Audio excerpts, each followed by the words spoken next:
Welcome to topic 3. This is one of my favorites because we get into the Constitution. We look at the development of the Constitution, and there was a huge argument between the Federalists, those who wanted a strong national government, and the Anti-Federalists, those who wanted stronger states. The purpose of the Constitution is laid out in the preamble. We, the people of the United States, in order to form a more perfect union, because the Articles of Confederation had formed the United States of America, says it in Article 1 of the Articles of Confederation, and that was the governing document immediately after we declared our independence from Britain in 1776. The states were too strong. The states were constantly threatening to cede.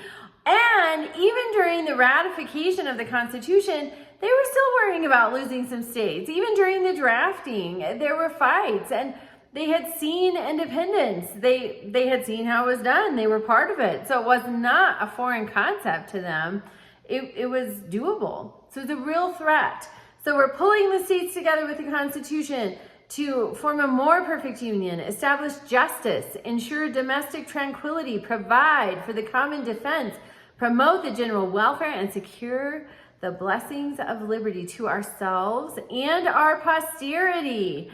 To ordain and establish this Constitution for the United States of America. So they were forward thinking. They wanted it to work now. They wanted it to work for many generations. Here we are, more than 200 years later, still working. So that's very impressive. And that was the fruit of a lot of study and hard work. Thomas Jefferson sent a trunk of books to James Madison because they could see, hey, this Articles of Confederation is a disaster. And so James Madison studied for years. They didn't just get together in May of 1787, May through September, and hammer out this new government. People had been studying for years. Histories of governments, histories of republics, what works, what doesn't. And that's something, when you work at something, it's going to be successful now and for who knows how long. That's the benefit of work.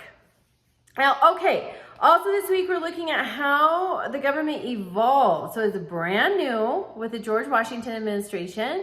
When Thomas Jefferson gets in, it's still new, it's changing. Each, especially those initial presidential administrations, some wanted big national government, some wanted strong states. It comes through in how they govern. We especially evaluate this week between Jefferson and Jackson, President Andrew Jackson. Also this week, we see the 13th, 14th, and 15th Amendments, so Civil War amendments. The 13th, end slavery for the nation. The Emancipation Proclamation ended it for the rebel states, the Confederate states. But the 13th Amendment ends it for the nation. Thankfully, that one was complied. Everybody went along with that one.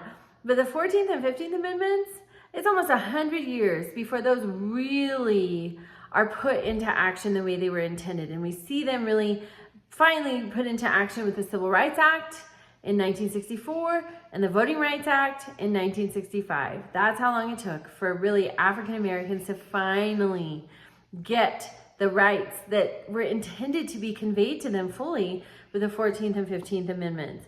Also, we look at the American West and how it impacted our government. Okay, so you have your initial reply to discussion question 1 due Wednesday. Your reply to discussion question 2 due Friday. You have the evolution of democracy assignment due Sunday and a quiz. And remember, participation all week long, 6 posts in addition to your initial responses.